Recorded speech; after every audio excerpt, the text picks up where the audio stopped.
¿Qué tal? Muy buenas tardes, soy Héctor de Mauleón. Le agradezco muchísimo que nos acompañe en una nueva emisión del Foco. Le doy la bienvenida y le doy la bienvenida también a mi querida Beca, Hola, ¿cómo Beca estás? González. ¿Cómo andas, Beca? Bien, muy bien, ¿y tú? Pues mira, con menos frío que la semana pasada, Hace mucho menos. una tarde mucho más tranquila, más quieta, Sí. más bella. No deja de ser una tarde invernal, pero ya no con los fríos de la semana pasada. Y estamos en el mismo lugar, estamos en la segunda sección del bosque de Chapultepec, en donde en el programa anterior hicimos un recorrido extraordinario, mi querida Beca, Es increíble. por el cárcamo, El cárcamo de Dolores. de Dolores. Y pues ahora simplemente hemos caminado unos pasos para continuar pues por los viejos rincones olvidados y poco conocidos del bosque de Chapultepec. Yo no sé por qué extraña razón, hacía pues, no sé cuántos años que no pasaba por este lugar y de repente, no sé si usted ya lo reconoció, a lo mejor no, pero al pasar por este lugar todo vuelve de golpe. Vamos a movernos hacia acá, donde nos está esperando nuestro compañero, nuestro guía en este recorrido, el historiador y cronista Oscar Molina, nos acompañó en el programa pasado y pues nos citó precisamente en este punto. ¿Qué tal? ¿Cómo Hola, estás? Oscar. Hola, Beca. Hola. En este punto del bosque que pues pega con su modernidad decadente, por decirlo de alguna manera, en la memoria. Lastima muchísimo volver a este lugar por donde pues, pasaba el famoso trenecito de Chapultepec. Bueno, pues estamos en la segunda sección de Chapultepec. Ya habíamos platicado un poco de la importancia de este lugar, primero con la cuestión de la construcción del Panteón de Dolores, que tenemos justo acá a Aquí unos atrás metros. se alcanzan a ver unas tumbas. Y, Exacto. Y por otro lado, bueno, la construcción del cárcamo y de toda esta cuestión que alimentó las aguas de la Ciudad de México. exactamente, es decir, dónde poner a los muertos y cómo alimentar a los vivos. ¿Y de dónde viene el agua? Cómo darles de beber. Son dos cosas que se cruzan separadas por unos metros. Luego habrá un segundo momento de auge en esta segunda sección de Chapultepec, o un tercero, porque en realidad los muertos, los vivos y el agua, y la década de 1960, que va a ser muy importante para la segunda sección, pues como parte de los preparativos que se fueron haciendo para que México recibiera las Olimpiadas de 1968, es que se habilita esta sección, una extensión de la primera sección de Chapultepec, en la cual se va a colocar el Museo de Historia Natural, un museo que si bien ya había existido desde el siglo XIX en México, había estado junto a la colección de arqueología, pero que se decide dedicarle un espacio particular. Y también este lugar que, bueno, ya teniendo la cuestión del cárcamo con la obra de Diego Rivera, se buscaba que fuera un espacio por un lado dedicado al agua, se construye un nuevo lago, y por otro lado vamos a tener la cuestión del parque de diversiones. Entonces se buscaba que México ofreciera a los deportistas y a todos los personajes que vinieran a las Olimpiadas un espacio de recreación nuevo, totalmente nuevo, aunque como decías, ahora aquí el encanto de la decadencia moderna. Y bueno, son estas cosas que la ciudad va dejando, esos hitos de la modernidad que de repente se quedan como anclados en su momento y en algún instante También hay que desaparecen. pensar esa arquitectura moderna de la que estamos hablando, lo que se conoce como el movimiento moderno, que es pues la primera mitad del siglo XX más o menos, comienza realmente, bueno, a México llega en los años 40, aquí estamos viendo un ejemplo increíble de los años 60, no ha envejecido muy bien, y esto es algo mundialmente, ¿no? El concreto no envejece, no hace una ruina tan poética como los edificios antiguos de cantera y de piedra, ¿no? Es un tema que, como dices, siempre deja un sentimiento de decadencia, ¿no? Y eso es algo en todas las ciudades modernas, lo vamos a ver. Se convierte en un espacio de graffiti, de vidrios rotos, de hojas secas arrumbadas en los rincones.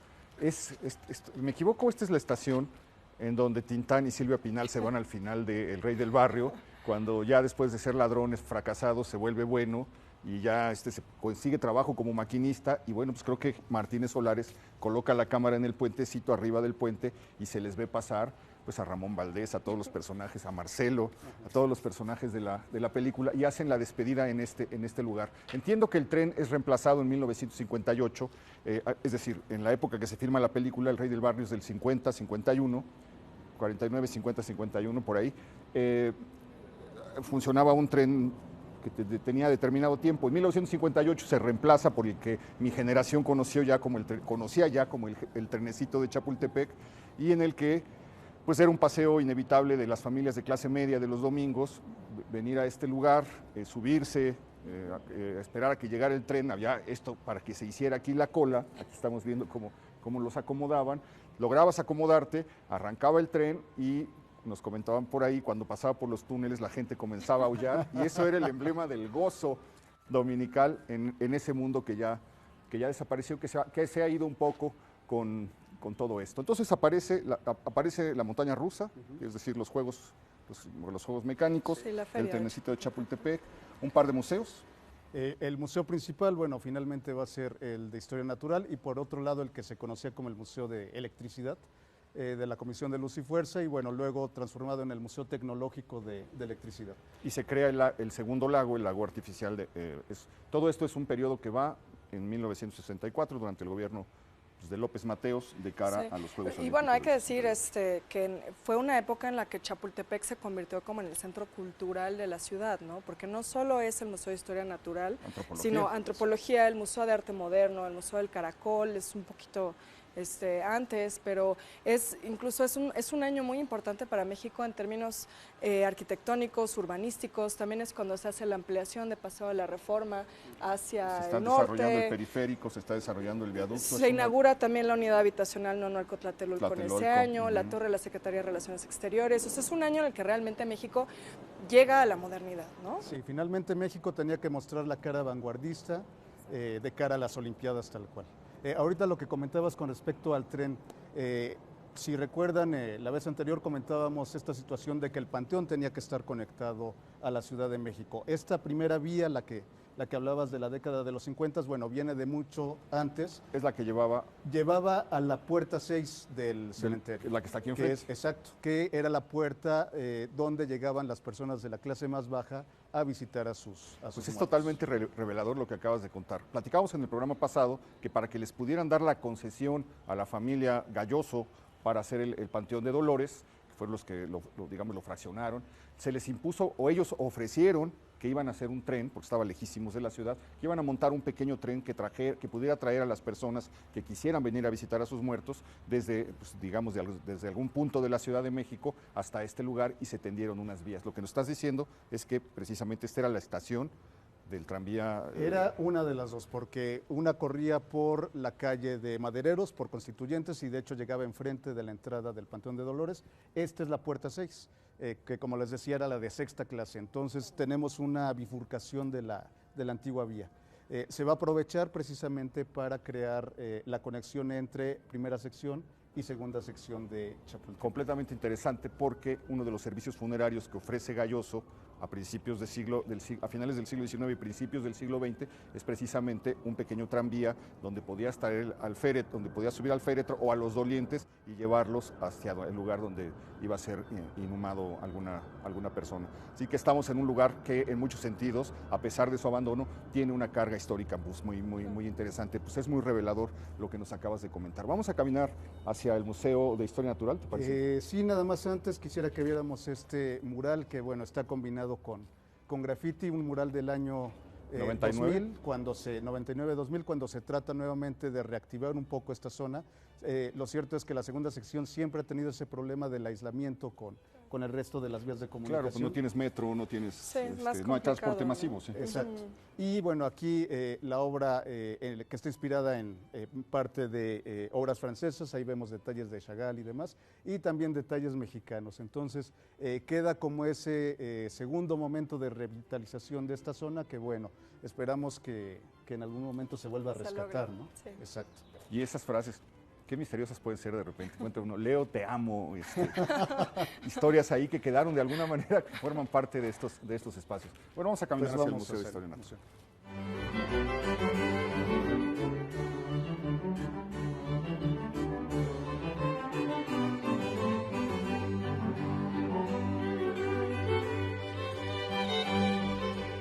Pues nos vamos a dirigir ahora al Museo de Historia Natural. Tiene una historia verdaderamente inquietante, magnífica, muy misteriosa. Y es una historia que comienza en 1790, el año en el que una expedición botánica es enviada por el rey de España a la Nueva España. Al frente de esa expedición viene un naturalista, como se le llamaba en ese tiempo, que se llama José Longinos Martínez, y este personaje comienza a recabar minerales, plantas, animales, etc. Tiene la fama de ser el primero que sabe disecar animales y que trae el arte de la disección a la Nueva España. Y comienza a recorrer la Nueva España para mandarle al rey una colección, pues, de aves, de cosas extrañas.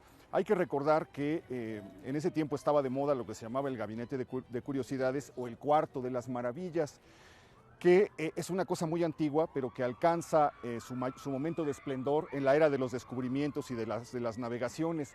Qué interesante era tener un ejemplar de un animal de otro continente, del Nuevo Mundo, de un mundo desconocido en tu gabinete. Entonces muchos aristócratas pues pagaban cantidades formidables para poder formar los cuartos de maravillas en los que había desde una piedra de Pompeya hasta un penacho mexica. Desde animales, todos estos mitos que circulaban de que habían encontrado sangre de dragón o que habían encontrado un cuerno de unicornio y alguien lo tenía ahí, había pagado una fortuna, y entonces empezaban a formar esos gabinetes que eran colecciones de lo extravagante, de lo singular, de lo único que había en el mundo en un momento que el mundo estaba despertándose al conocimiento, pues se había descubierto América, y entonces todo era nuevo, todo era desconocido, todo era sorprendente, y todo lo que procedía o podía proceder de esos lugares pues provocaba una atención muy particular. Pasa el tiempo y este señor pues viene a a alimentar el gabinete de maravillas del rey de España, pero al mismo tiempo hace una colección para él. Todo lo va dejando como por duplicado, original y copia. Y se guarda la copia y, ¿qué creen? Abre un gabinete de maravillas en la calle de Plateros, 88, número 8, donde hoy es Madero, la calle de Madero. Ahí estuvo el primer, digamos, lo que viene siendo el primer museo de historia natural en América y en México. Y entonces la Gaceta de México publica varias notas, 4 o 5 notas, donde da noticia de que se acaba de abrir eso. Imagínatelo cómo habrán leído en 1790. Ahí están todas las maravillas del reino. Yo creo que las primeras colas que se hicieron fuera fuera de comulgar o de hacer cola para la hostia, de alguna cosa religiosa, pudo haber venido de ahí. Y él muere de tuberculosis y deja aquí su gabinete. Entonces el gabinete queda ahí un poco a la deriva. El virrey Revillagigedo manda que lo lleven a donde ahora está la Biblioteca de Hacienda, me parece, como un anexo al palacio, ¿no? Sí. Lo manda que lo pongan en el Palacio Virreinal, pero está ligado, tú lo comentabas, a la colección pues, de antigüedades que se empieza a formar precisamente durante la gestión del virrey de Revillagigedo. Y entonces queda ahí pues, durante un tiempo, tiene un destino un tanto cuanto incierto, hasta que Lucas Alamán convence a Guadalupe Victoria de que se haga un Museo Nacional de Historia. Lucas Alamán, el intelectual conservador, profundamente religioso, que sin embargo tenía a veces unos destellos y una visión y una mirada hacia el futuro que era realmente impresionante. Él evitó que fundieran el caballito, lo querían fundir para hacer monedas, y gracias a que él se interpuso, logramos tener esa obra maestra hoy en la Plaza Tolsá. Y su segunda inspiración, no su segunda, tuvo muchas, pero la segunda que estamos comentando en este momento es precisamente abrir el Museo de Historia Natural. Sí, además, esto en el siglo XIX, es cuando nacen los museos, ¿no? Mundialmente, es cuando nace también este interés por la historia natural, por el estudio. Es un momento en el que es muy común que quienes tienen, digamos, acceso a la educación o vienen de familias adineradas, hagan tours por Europa, pero también tours por América para conocer justo todas estas especies exóticas y culturas antiguas de otros lugares. Entonces, en el contexto también era muy importante que México tuviera espacios museísticos, de nuevo, como una forma de demostrar que México era moderno y que podía dialogar con el mundo en ese sentido, ¿no? En la educación y en la ciencia y en el estudio. Sí, esta cuestión que comentas de la ciencia va a ser muy importante porque estamos hablando de finales del 18, inicios del 19, donde efectivamente, si bien surge con esta idea de gabinete de las curiosidades, vamos a empezar con las clasificaciones taxonómicas. Entonces, ¿qué es lo que va a generar eso? Bueno, va a generar que no únicamente veamos a las especies como algo exótico, como fue finalmente como empezó, sino como parte de ese proceso que después Darwin en el Claro. siglo XIX, pues va a definir con estas teorías de la evolución. Y obviamente todos estos espacios pues hablan un poco de cómo es que se fue generando todo ese nuevo pensamiento entre los científicos que iban creando todas estas teorías, ¿no? Sí, el siglo XIX es, pues finalmente, después de la Ilustración, es la era de la razón, ¿no? Es la era del pensamiento empírico, del progreso. Todas esas ideas están, pues, diseminándose por todo el mundo y México no se podía quedar atrás. Ok, el museo tiene una sede entonces en el Palacio Nacional, y permanece ahí hasta qué año, hasta el 64. Bueno, 63, hay- ¿no? 63. Hay un, Creo que hay un 63. tramo del 30 al 60 que no me acuerdo. Sí, no es muy claro y de hecho, bueno, quien va a darle la sede de la antigua Casa de Moneda, hoy Museo de las Culturas del Mundo, pues va a ser Maximiliano. Entonces Maximiliano también con esa visión europea, pues decide darle esta sede al museo. Finalmente, también importante señalar esta idea de que está junta la arqueología con la parte de la historia natural. Y otra cuestión importante, bueno, también empiezan los primeros estudios etnográficos. Obviamente en el Museo de Historia que vamos a visitar no tiene esa situación de presentar las diferentes razas, tribus y demás, pero es una situación que se va a estar dando de manera muy importante en el siglo XIX. Ver no únicamente el estudio de los animales, no únicamente el estudio de la flora, sino también el estudio de los diferentes grupos étnicos, ¿no? Se va complejizando. Exacto. Se va complejizando. Bueno, llegamos a las puertas del Museo de Historia Natural. Usted habrá pasado 100,000 veces por aquí. Habrá entrado otras tantas. Y sin embargo, siempre el misterio del origen queda un poco nebuloso. Y este es un proyecto pues que atrae a un arquitecto muy bueno, ¿no? Un arquitecto muy raro que es Leónides Guadarrama. Sí. Que vamos a ver ahorita lo que él decidió hacer, cómo está dispuesto el museo. En este museo se encuentra pues, el célebre y famosísimo Diplodocus carnegie, que fue encontrado en 1878 en Estados Unidos. Era el animal más grande desenterrado jamás en la historia de la humanidad. Había vivido hacía 50 millones de años. Fue armado minuciosamente y presentado en 1907 a una comunidad científica que lo miró verdaderamente pasmada. Hay unas fotos ahí de principios del siglo XX donde están los científicos con sus lentes de arillo observando esa maravilla. Es una copia, llegó aquí en 1928, 1929, porque la solicitó nada más y nada menos que Alfonso Herrera. Alfonso Herrera hizo la solicitud porque estaban repartiendo copias en yeso de esto. Alfonso Herrera pidió una y finalmente en los años 20 llega al país y está aquí desde 1964. Es famoso por eso este museo. Y hay que recordar también que esta copia se coloca primero en el Museo del Chopo, Claro, cuando era el Museo de Ese es Historia mi hueco. Natural. Perdón, dije hay un hueco. Del Palacio Nacional pasa el museo, pasa a lo que hoy es el Museo del Chopo, y ahí se queda entre 1930, 28 hasta 1963 en el Museo del Chopo. Desaparece, es traída hacia acá, y sin embargo en el Museo del Chopo se quedan muchísimas colecciones. Sí, siguen habiendo hasta la colecciones. fecha. Sí, Fósiles, sí, animales etcétera. disecados, ¿no? Todo este tipo de cosas. Sí, y de hecho, bueno, una cuestión interesante que ha hecho el Chopo pues, es hacer dialogar esas colecciones con artistas contemporáneos. John Fontcuberta, por ejemplo, y con sus fotografías de animales fantásticos, bueno, en la museografía que se montó aquí en el Chopo se hizo dialogar la colección tradicional con estas imágenes fantásticas, ¿no? Bueno, vamos a iniciar nuestro recorrido por este espacio.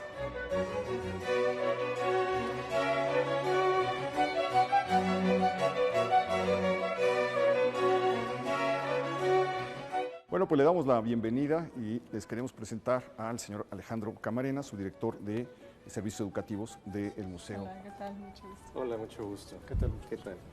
Pues bienvenidos. Al pie de una de las piezas Efectivamente, pues aquí estamos junto a uno de los ejemplares emblemáticos del museo. Muchas personas cuando visitan el museo nos dicen que vinieron de pequeños y que de lo que más se acuerdan es del oso polar. Este oso ha estado aquí en la entrada del museo desde hace muchos años y pues es muy impresionante. Y es viniendo desde pequeños es de lo que más nos ¿Llegó en el acordamos. 63, 64? ¿Está desde el origen? No sé. Exacto, es de los ejemplares del origen del museo, de la primera colección, del 64, 1964. Ok. Bueno, vamos a hacer un recorrido por donde salimos por acá. Por acá. Vamos.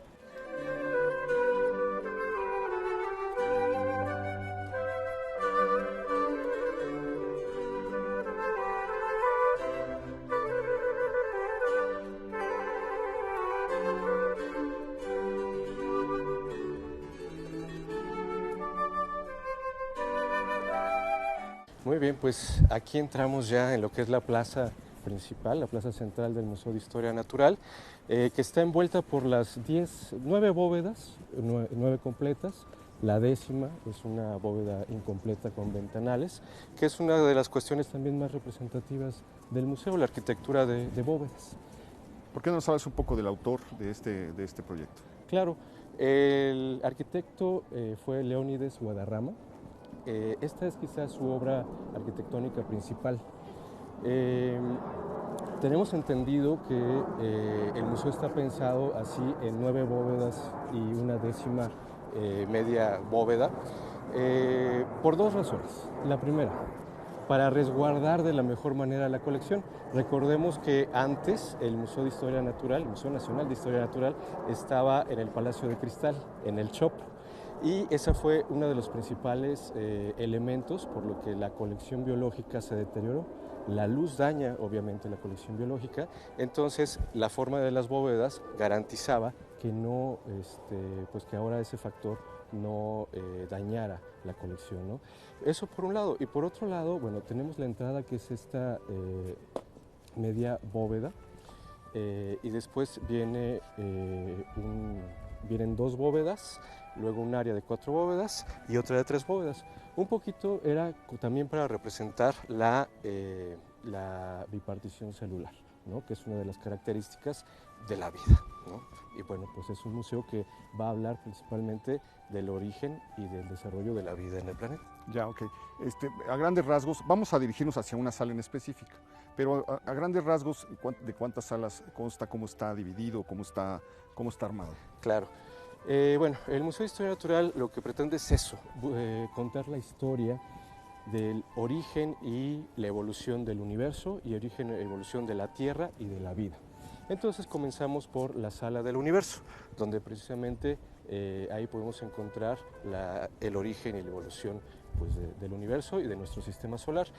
Después tenemos en la segunda bóveda nuestra área de exposiciones temporales. Actualmente tenemos una exposición muy interesante que es Maravillas Marinas. Vamos a visitarla, sí. Exactamente. Y bueno, posterior a eso tenemos nuestros temas principales son origen de la vida, evolución de la vida, la adaptación de la vida en los diferentes medios, acuático y terrestre, la evolución humana y nuestra sala de biogeografía, ¿no? Todo esto pues para explicar las características que hicieron posible y que hicieron también posible la diversidad, toda la diversidad de la vida en nuestro planeta, ¿no? Entendemos que el museo está sometido ahorita a un proceso profundísimo de restauración. ¿Por qué no nos hablas de eso? Exactamente. Bueno, precisamente después de... el museo fue fundado en 1964.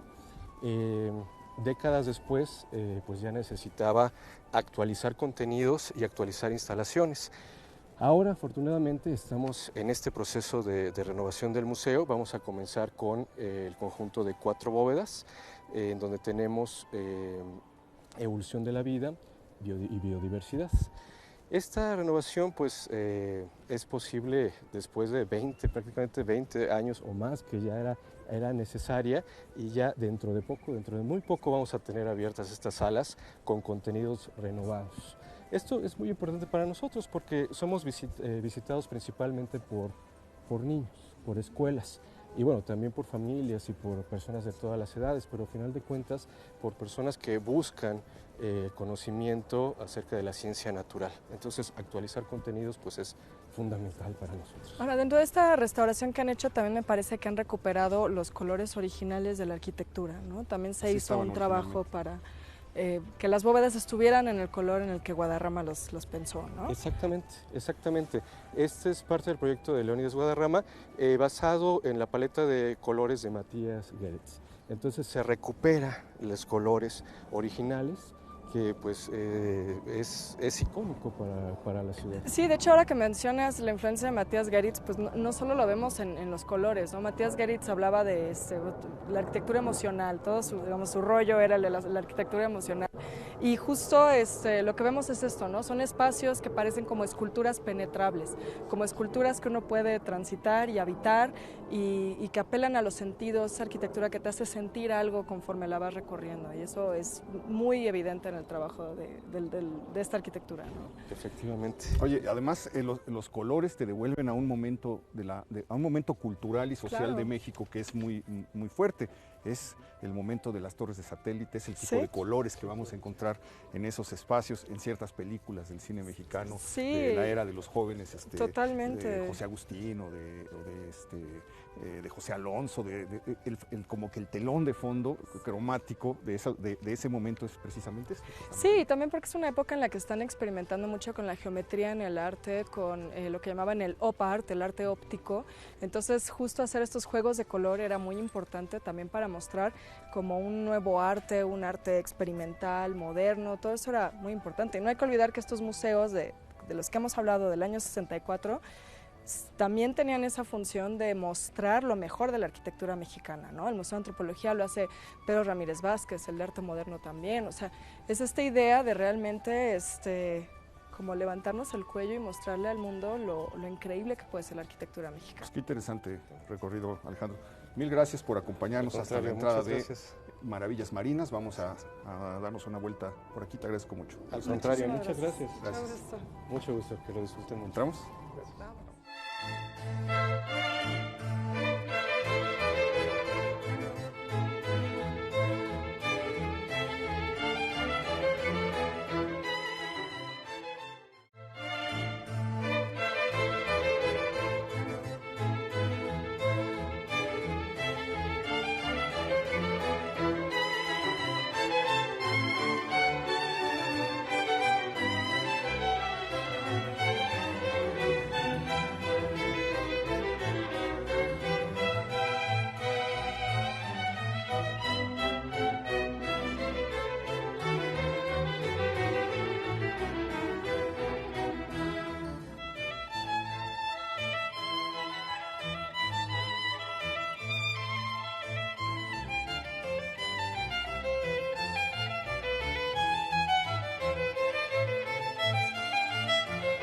Bueno, estamos entrando a una sala de exposiciones temporales del Museo de Historia Natural. Como le decíamos, en esta ocasión está dedicado a las maravillas marinas. Se subtitula Una ventana a la riqueza de las profundidades. Y el recorrido que haremos por esta sala será de la mano de Abraham Hernández. Hola, buenas estás? tardes. Hola, Abraham. Muy bien, ¿y ustedes qué tal? ¿Qué tal?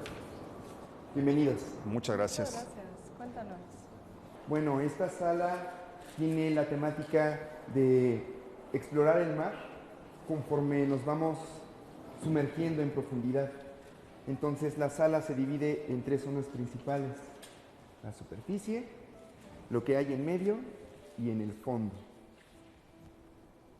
Y ustedes, a medida que van bajando, ¿qué es lo que nota que hay menos? Pues luz. Exacto. Entonces la luz va a ser muy diferente mientras vamos sumergiéndonos. ¿Qué otra cosa cambiaría? A ver, Beca, tú. La presión, supongo que cambia. Por ¿también? supuesto, aumenta la presión conforme bajamos. Otra cosa, A ver. Pues las especies, ¿no?, que hay en cada una de las secciones. sí, la biodiversidad es diferente conforme también vamos bajando. Y algo muy importante también, la temperatura. Ah, claro. ¿Creen que haga más frío abajo? Sí, claro. Más frío, ¿no? Pues ¿Como en cuántos grados centígrados creen que no, está estemos? muy difícil. No, está ¿Qué muy será? complicado. A casi 2 grados centígrados. Está muy frío en el fondo, con mucha presión y poca luz. ¿Y en la superficie? En la superficie todo lo contrario. Pero que hasta que tendríamos, llega, digamos. A los 100 metros es cuando ya no hay luz y entonces empieza a ser cada vez más oscuro. Ahorita estamos en la zona de poca profundidad donde podemos encontrar una gran biodiversidad y sobre todo ecosistemas como este, un arrecife de coral. Aquí viven muchos seres vivos y comparado con las selvas, los arrecifes de coral son los que tienen la mayor biodiversidad del planeta. Por ejemplo, aquí podemos ver peces cirujanos, podemos ver que el mismo arrecife está formado por esqueletos de organismos, como los corales, pero también podemos encontrar esponjas, medusas, gusanos marinos, caracoles, pulpos, tortugas. Es muy diverso. ¿Tiene la explicación de por qué se escucha el mar en los caracoles? Sí. Con cualquier objeto que nosotros pongamos en nuestro oído, prueben con su mano, haciendo cucharita, se puede escuchar un ruido de fondo. Este ruido de fondo se encuentra en cualquier objeto que está cóncavo. Entonces, no es que escuchemos el sonido del mar, es más bien el sonido concentrado en esa concavidad. Okay. También en esta sala les platicamos que México es acuadiverso.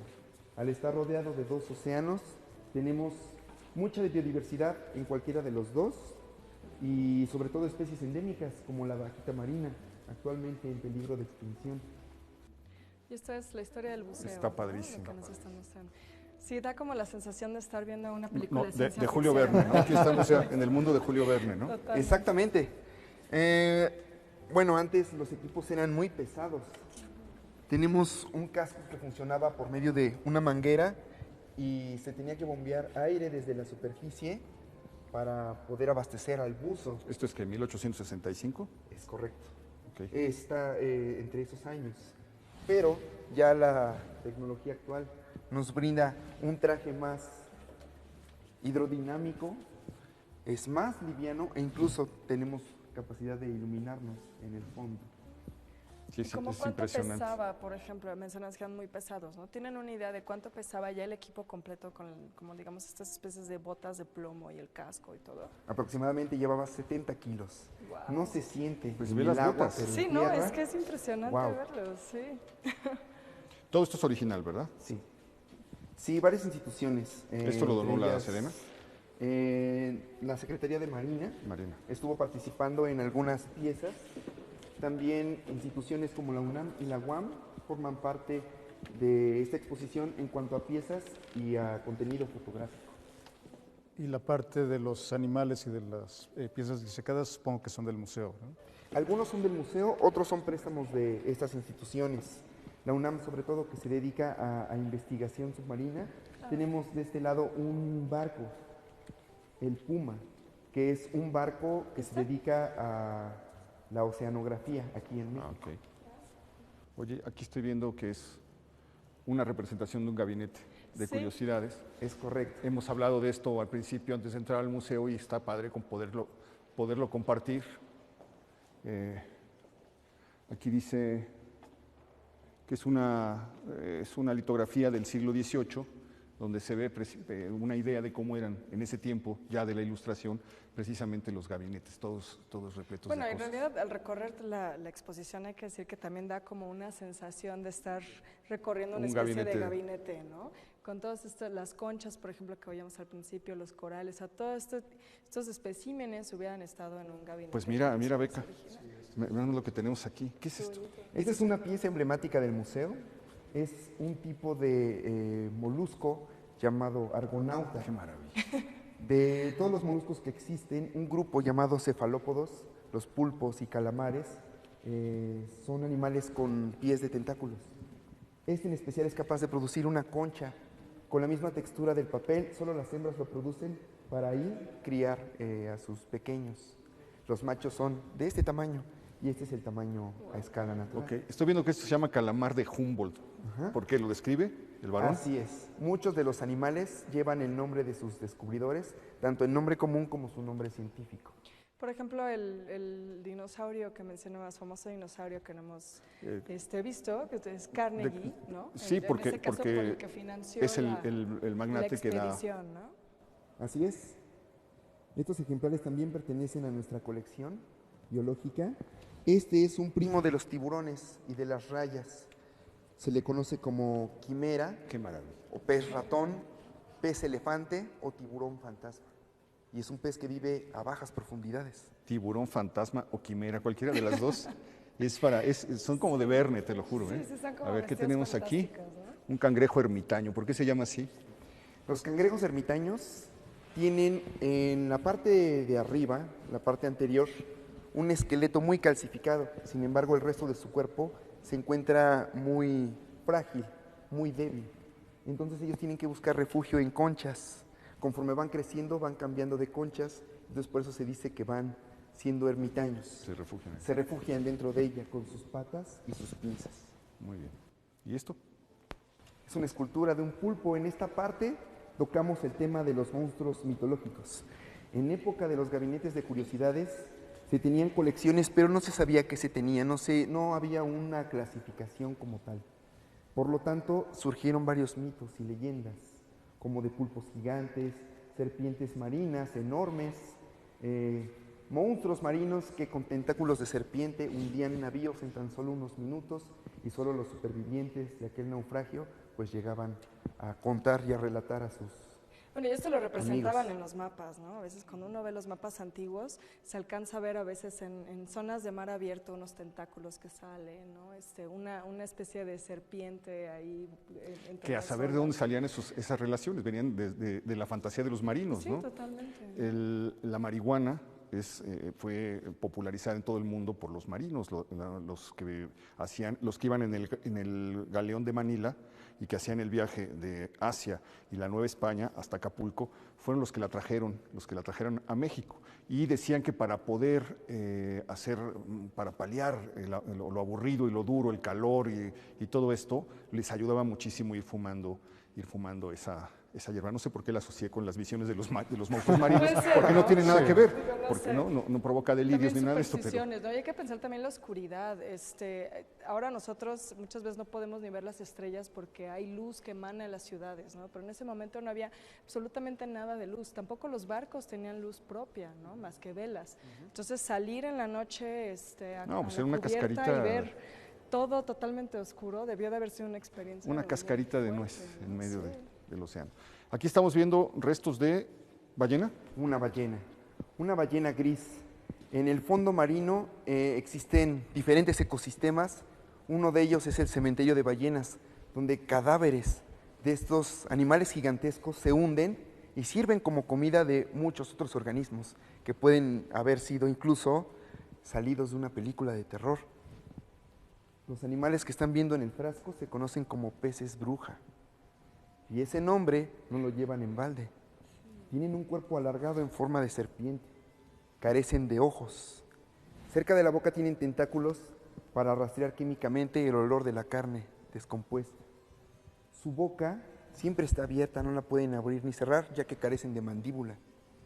Pero está repleta por dentro de dientes filosos que arrancan cachos de carne de la ballena que está muerta. Y entonces también en estos cadáveres empiezan a desarrollarse ecosistemas. Por supuesto que sí. Cuando hablamos de ecosistemas, hablamos de diferentes organismos bajo ciertas condiciones de temperatura, luz, acidez, presión. Y este es uno muy, muy importante porque todos los nutrientes producidos por los desechos de los animales que viven aquí, por medio de corrientes llamadas surgencias, regresan a la superficie y sirven para que el plancton pueda abastecerse. ¿En dónde hay cementerios de ballenas? ¿Hay lugares detectados específicos? En todo el mundo. En todo el mundo. En todo el mundo podemos encontrar. También los barcos terminan convirtiéndose, bueno, los barcos que se hunden también terminan convirtiéndose en una especie de ecosistema, ¿no? También son como totalmente absorbidos claro. por Por toda esta supuesto. fauna marina. Sí, sobre todo los corales son los que buscan objetos, ya sea suelo o rocas, y en este caso los barcos hundidos, como sustrato, para poder empezar ahí una colonia de corales y entonces formar arrecifes de corales si el lugar no es tan profundo. Oye, aquí estamos ya, digamos, en lo que vendría siendo el Hades de los mares, el inframundo, la oscuridad total, ¿no? Estamos ya en esta zona. Así Es la zona, por ahí leí, que dice Es la zona... de Umbra. Sí, así es. Es la zona avisopelágica o abisal. Más abajo está la zona adal o adopelágica, precisamente por el dios mitológico. Y lo que hay aquí es otro ecosistema muy interesante, recientemente descubiertos, se llaman chimeneas hidrotermales. Estas emanan chorros de agua hirviendo, 300, 400 grados centígrados. El agua, recuerden, aquí es muy fría, 2 grados centígrados. Esa combinación de agua fría y agua caliente, en la periferia de cada chimenea, crea un ecosistema muy especial. Tendríamos aquí 30 grados centígrados y es óptimo para que se desarrollen muchos organismos. Gusanos gigantes de 2 metros, cangrejos, algunos peces, comunidades de ostras. Y todos estos organismos se alimentan gracias a bacterias que hay en su tracto digestivo. Qué raro, qué curioso es esto, ¿no? Ok. Y bueno, sobre la vida, ¿qué clase de seres o de peces se encuentran en esta región? Desde seres con bocas grandes y dientes puntiagudos. Hay animales que nunca han sido identificados, bueno, que se les ve por primera vez y que nadie tenía registro de ellos, ¿no? Sí, así es. Incluso se registran desde hace 200 años y no se vuelven a ver hasta que se vuelve a explorar esa zona. Y con la tecnología que tenemos ahora de diferentes sumergibles y submarinos que llegan cada vez a más profundidades, es como vamos conociendo y descubriendo nueva biodiversidad. Es muy interesante esta frase. Conocemos mejor la superficie de Marte o de la Luna que el fondo marino, pues lo dice todo. Así es. Es una frase que evoca el sentimiento de seguir explorando, pero también es muy triste porque queremos explorar otros mundos sin haber explorado por completo el nuestro. ¿Qué es esto? Esta es una mandíbula de raya sierra. Existe tiburón sierra y raya sierra. La diferencia radica en dónde tienen las branquias estos animales.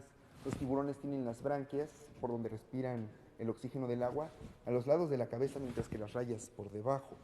Este es un animal mexicano y se han encontrado ofrendas prehispánicas con estos objetos que ocupaban como armas. Entonces imagínense el tamaño de este hocico, ahora imagínense el tamaño completo del ejemplar. ¿Y en qué zona se encuentran? O sea, ¿en qué zona han encontrado estas ofrendas prehispánicas? En el Golfo de México. Okay. 250,000 especies marinas descritas y cada año se descubren más. Increíble, ¿no? Así es. No cabe duda que si nosotros queremos conservar la biodiversidad, primero tenemos que conocerla, ya que no cuidamos lo que amamos. Y hay una frase que me gusta mucho decirle a las personas cuando terminamos una visita, y es: cada vez que nosotros exploramos a la naturaleza, perdemos el miedo y ganamos cariño y respeto por lo que nos rodea. Y entonces, ¿qué hacemos con lo que queremos y con lo que amamos? Lo cuidamos. Cuidarlo, ¿no? Lo cuidamos y lo conservamos. Seguimos caminando.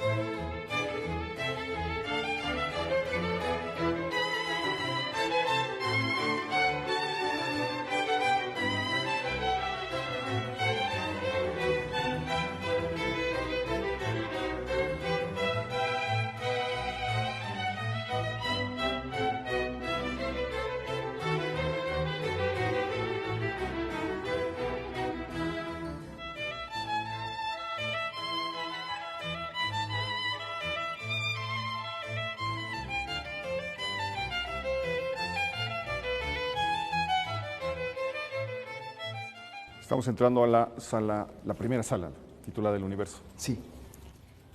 Bueno, aquí descubrimos las maravillas y secretos del cosmos. Tenemos representados aquí en este mural galaxias, estrellas y otros cuerpos celestes que son de interés para los astrónomos.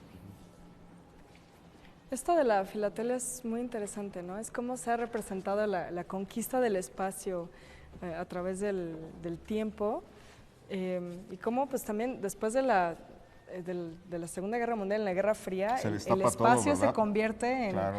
en un tema muy político, ¿no? De quién llega primero, si los rusos o los años del estadounidenses. Sputnik, etcétera. Exactamente. Así es.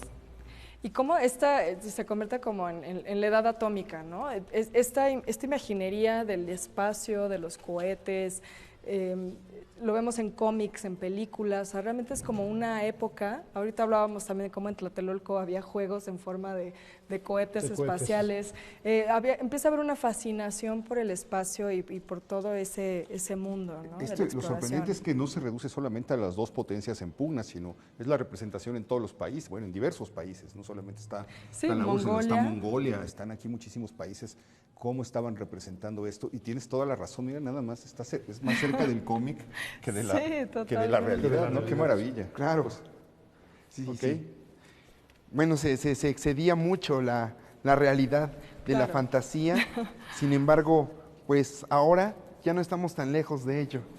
Lo único que nos falta es pues encontrar vida en otros mundos, que bueno, según hallazgos científicos, sí es posible.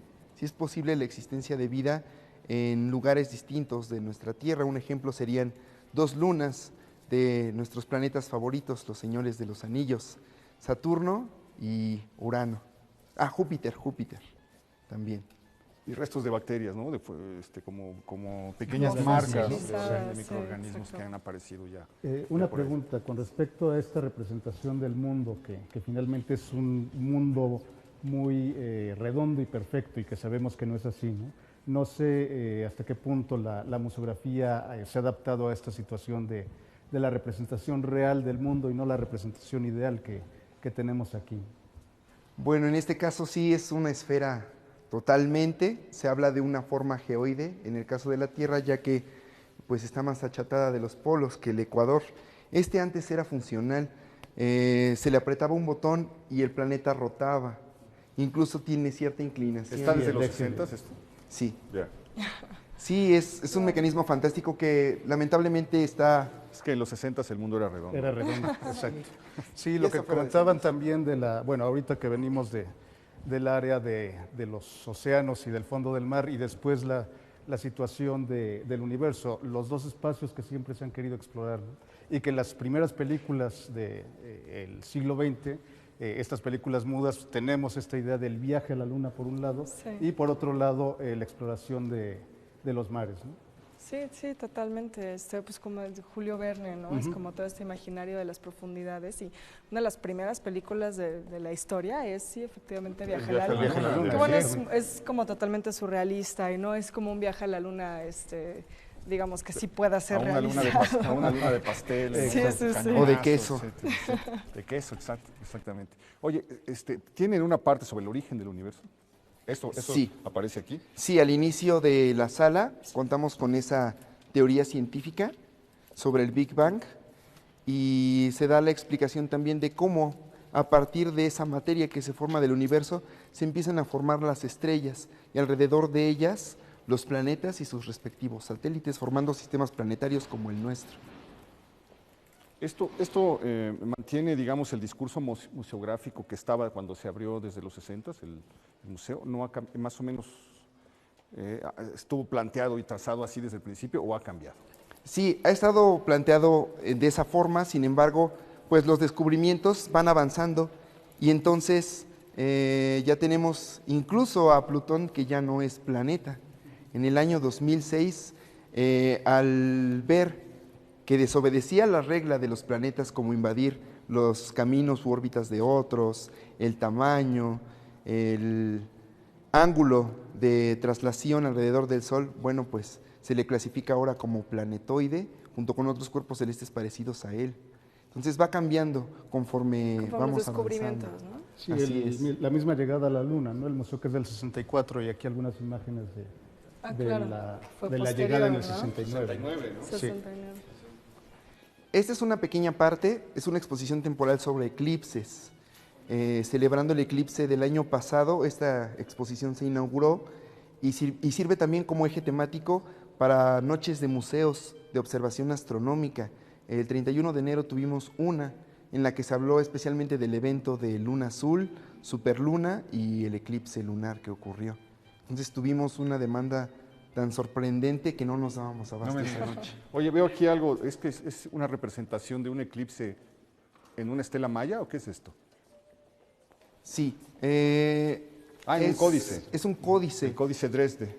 Relata sobre el conocimiento de los eclipses que se tenía desde mucho antes que se inventara como tal la astronomía. Entonces es fantástico. Sí, claro, y tenía como todo un tema simbólico, ¿no? El eclipse como era una forma de marcar como el cambio de un tiempo a otro, como de una época a otra, ¿no? Entonces, además es como muy sorprendente que sí tuvieran una observación de los astros tan precisa, ¿no? Los mayas en particular eran... Esto es maravilloso, ¿no? Esta representación es un ser fantástico que está tratando de devorar el sol. Este es el jeroglífico para eclipse, lo que estamos viendo aquí, y la representación de la franja celeste. Qué sencillo, ¿no? Sí. Sencillo. Así es.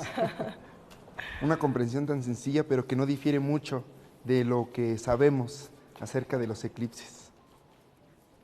Ok. En esta parte, ¿qué es lo que estamos viendo representado?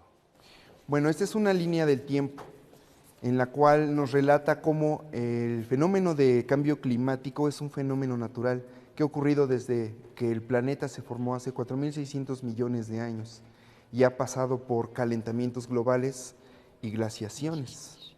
Así es, y esto ha originado que muchas especies se extingan y que otras, al adaptarse a estas condiciones tan cambiantes, pues puedan sustituir a las especies que se extinguieron. Así el planeta y los seres que habitan en él son dinámicos todo el tiempo. ¿14,000 millones? 4.600 millones de años. 4.600 millones de años. Pues es impresionante cómo en 200 años se pudo llevar al colapso y a poner en riesgo todo lo que haya pasado. Bueno, ahora que veníamos para allá, no sé si alcanzaron a ver, había unos meteoritos allá atrás, pero eso me hizo recordar, tú hablabas de estos huecos, de dónde había estado el Museo de Historia Natural, y ahora que vi el meteorito recordé que en Palacio de Minería, donde también hay un ejemplar, estuvo por un momento el Museo de Historia Natural cuando pasó a manos de la universidad. Sí, sí. En alguno de estos momentos en el que ya no es, digamos, propiamente del Estado, sino de la universidad. El que hace el decreto de creación del museo es Vicente Guerrero. Es decir, la idea de su creación es de Guadalupe Victoria, pero el que da, digamos, el proyecto ejecutivo, la firma definitiva que permite su creación es Vicente Guerrero. Para ese momento, pues eso ya es 1828, el Colegio de Minería está en un momento crítico y se trasladan las colecciones o parte de las colecciones a ese lugar. Sería muy interesante saber qué parte de la colección original de Longinos se conserva y dónde pudo haber quedado la otra. Yo no sé si incluso había inventarios. Hay estudios dedicados a este señor. La UNAM ha hecho estudios dedicados a este señor. Diversos historiadores se han preocupado. Valdría mucho la pena ver cuál fue lo que logró, qué era lo que logró exactamente reunir y qué destino tuvo, qué cosas se perdieron. Pero bueno, pues estamos prácticamente llegando al final de nuestro recorrido. Te agradezco muchísimo que nos hayas acompañado. Claro que Muchas gracias, Abraham. Mil gracias. Al contrario, Abraham. para servirles. Gracias. Y nosotros pues se nos fue ¿Ya? el tiempo en 2 salas y en una visita nostálgica a esta estación de reminiscencias de CO, que es la vieja estación de Chapultepec, la gran revelación, que era una de las 2 estaciones que conducían al Panteón de Dolores. Sí es. Y bueno, hablando de nostalgia, hay una de las salas importantes, el oso panda que tenemos por acá disecado, que finalmente forma parte de esa misma historia de la biodiversidad que se conoció en la Ciudad de México, ¿no? La llegada de los 2 osos pandas, Jin Jin y Pepe, a la Ciudad de México y finalmente la procreación, la primera vez que se podía dar esta procreación fuera de China, la presencia de Togui, y que finalmente, bueno, fueron varios las crías que tuvo esta pareja y que dentro del museo pues está uno de esos antiguos personajes ahora disecados. Llegamos en un momento en el que estás, como le decíamos, sumergido en un proceso de profunda remodelación, por eso no pudimos visitar la pieza estelar, que es la figura del Diplodocus, pero queda abierta la invitación para que usted esté pendiente. Nos dicen que esto ya es inminente, la reapertura de las salas, y en cuanto esto ocurra, pues pueda usted venir a constatar personalmente y en vivo un poco lo que nosotros le hemos presentado en este programa. Te agradezco muchísimo, Oscar, Gracias, que nos hayas acompañado. Mi querida Beca, muchas gracias. Muchas gracias. Gracias a usted. Espero que haya disfrutado el recorrido, que se la siga pasando bien lo que queda el fin de semana y lo espero la próxima semana, ya lo sabe usted, aquí en El Foco para seguir caminando por Tacubaya. Tacubaya, sí. Mil gracias.